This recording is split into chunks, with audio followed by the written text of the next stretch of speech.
Hello friends, good evening. कैसे हैं आप सब? आई होप सब खुश होंगे, बहुत बहुत खुश होंगे। और आज है 31 जनवरी और आज है गणेश चतुर्थी।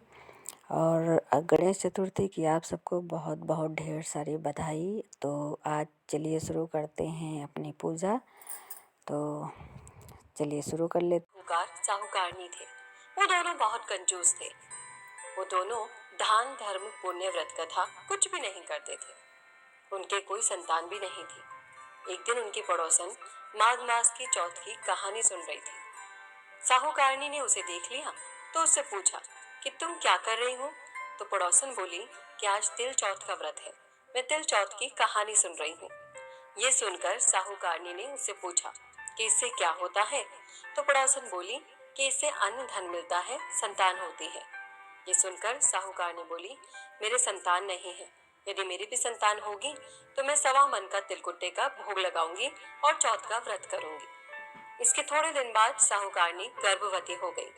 चौथ माता के इस चमत्कार को देखकर आश्चर्यचकित रह गई और कहने लगी कि लड़का होगा तब व्रत रखूंगी और 1.25 मन का तिलकुट्टा चढ़ाऊंगी। अब उसके लड़का भी हो गया तो वो बोली कि जब इसका विवाह होगा तब भोग लगाऊंगी। समय के साथ बेटा बड़ा हो गया, उसका विवाह भी तय हो गया। नियत समय पर जब वो बारात लेकर गया तो साहूकारनी का बेटा होने वाली पत्नी के साथ फेरे लेने ही वाला था।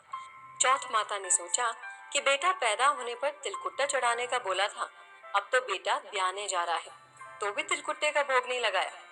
अगर ये मेरे भोग नहीं लगा रही तो इसे सबक सिखाना पड़ेगा, नहीं तो कलयुग में हमें कोई नहीं मानेगा। तो दूल्हे के 3 फेरे होते ही चौथे फेरे में चौथ माता कड़कड़ाती आई और दूल्हे को उठाकर वहां से चली गई और उसे गांव के रास्ते के किनारे एक पीपल के पेड़ पर बिठा दिया। फिर तो पूरे ब्याह में हाहाकार मच गया। लोगों को समझ में ही नहीं आया कि ये सब क्या हो रहा है। परंतु दूल्हे को गायब देखकर सब दूल्हे को ढूंढने लगे।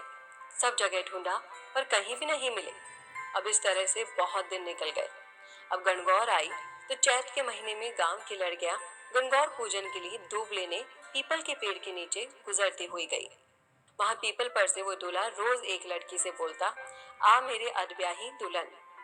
ये सुनकर वो लड़की सूखने लगी, दुबली और कमजोर होने लगी। ये देखकर उसकी माँ ने उससे पूछा कि मैं तो तेरे को अच्छा और भरपेट खाना खिलाती हूँ, फिर भी तू क्यों सूख रही है। तो लड़की बोली, मैं जब भी दूब लेने जाती हूँ तो रास्ते में एक पीपल के पेड़ के नीचे से निकलती हूँ। वहां पर एक दूल्हा बैठा हुआ है, उसने मेहंदी लगा रखी है और सेहरा भी बांध रखा है। वो रोज मेरे से कहता है कि आ मेरे अधब्याही दुल्हन। तो उसकी माँ ने उससे कहा कि तू घबरा मत, मैं जाकर देखती हूँ। जब उसकी माँ वहां जाकर देखती है तो उसे वहां अपना जवाई पीपल के पेड़ पर बैठा हुआ दिखता है। तो वो पूछती है, तुम यहाँ क्यों बैठे हो। तो वो बोलता है कि मैं चौथ माता के यहाँ गिरवी रखा हुआ हूँ। मेरी माँ ने चौथ माता के 1.25 मन तिलकुट्टे का भोग बोला था, परंतु आज तक उसने भोग ही नहीं लगाया। इसलिए नाराज होकर चौथ माता मुझे यहाँ उठा लाई और यहाँ पर आकर पीपल पर बिठा दिया। ये सुनते ही उसी वक्त लड़की की माँ दूल्हे की माँ के पास गई और सारी बात बोल दी। तो साहूकार ने बोली, हे चौथ माता, मेरा अपराध क्षमा करो, मुझे एक और अवसर दो। अगर मेरा बेटा आ जाएगा तो मैं 2.5 मन तिलकुट्टे का भोग लगाऊंगी। छोरी की माँ ने भी 2.5 मन तिलकुट्टे का भोग बोला। दोनों माओं की अनुनय विनय सुनकर चौथ माता राजी हो गई। उन्होंने उस बेटे को फेरे मिलाकर बिठा दिया और धूमधाम से उसका ब्याह हो गया। उसके बाद पीछे से सभी लोगों ने चौथ माता को तिलकुट्टे का भोग लगाया और सारी नगरी में ढिंडोरा पिटवा दिया कि कोई भी चौथ माता का व्रत करेगा तो तिलकुट्टे का भोग जरूर लगाएगा। हे चौथ माता, जैसे आपने बेटे बहू को मिलवाया वैसे ही सभी पर अपनी कृपा करना और आपकी कथा सुनने वाले, हुंकारा भरने वाले की सभी मनोकामनाएं पूरी करना। चलिए, अब कहानी होती है ख़त्म। तो कहानी मेरी हो गई है ख़त्म और आगे की पूजा कर लेते हैं। तो चलिए शुरू करते हैं बाकी की पूजा।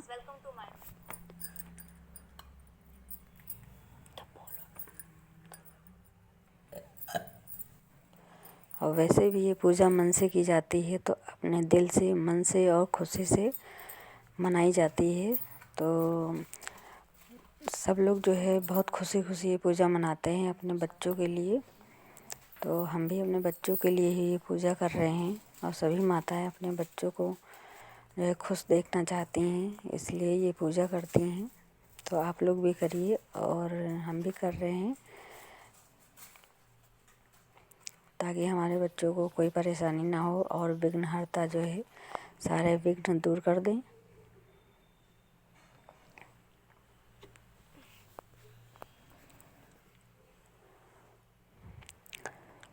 दुख हरता सुख करता जो है तो ये गणपति महाराज हैं, तो इनकी आज हम पूजा कर रहे हैं।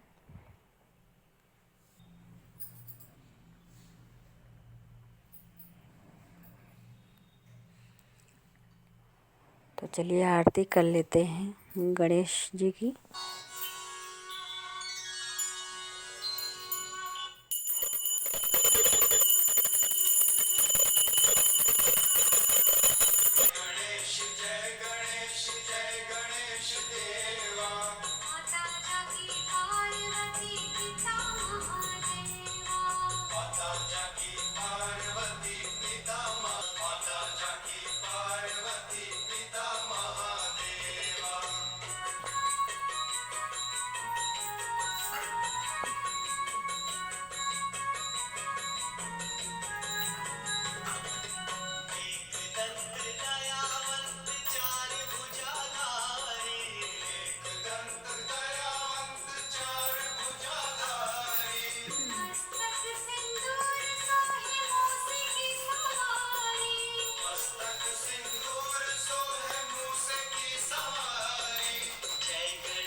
हेलो फ्रेंड्स, हमारी पूजा हो गई है ख़त्म और तिलकुट चौथ की पूजा हमारी समाप्त हो गई है। तो ये वीडियो अगर आप लोगों को पसंद आया हो तो please like share and subscribe ज़रूर कीजिएगा और वीडियो देखने के लिए आप लोगों का बहुत बहुत धन्यवाद।